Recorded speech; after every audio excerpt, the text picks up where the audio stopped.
উইকেন্ডে বেরিয়ে পড়েছি। প্রথমে কার ওয়াশ করিয়ে কফি পিক করলাম অ্যান্ড দেন জিনিসপত্র ঠুসে ভরে যাচ্ছি। সুন্দর উঁচু নিচু রাস্তা দিয়ে ড্রাইভ করতে করতে দেখতে পেলাম ডেয়ার ফ্যামিলি আর পৌঁছে গেলাম ক্যাম্পিং গ্রাউন্ডে। প্রথমেই পৌঁছে টেন্ট লাগিয়ে নিলাম আর টেন্ট লাগানোর পর শুরু হলো আসল ক্যাম্পিংয়ের মজা। ক্যাম্প ফায়ার স্টার্ট হয়ে গেছে, বারবিকিউ স্টার্ট করে নিয়েছি।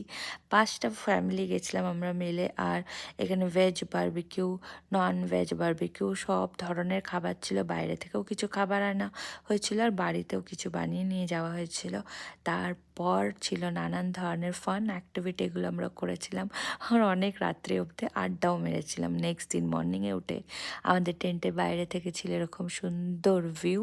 আর তারপরে মারলাম অনেক আড্ডা, নিলাম ফটো ভিডিও, করলাম অনেক মাস্তি। আর এইটা এত সুন্দরভাবে হলো কারণ কি সব বন্ধুরা মিলে সুন্দর প্ল্যান করেছিলাম একসাথে মিলে। ব্যাপক এক্সিকিউটও হয়েছিল। বাড়ি ফেরার পথে দেখতে পেলাম ডিয়ার।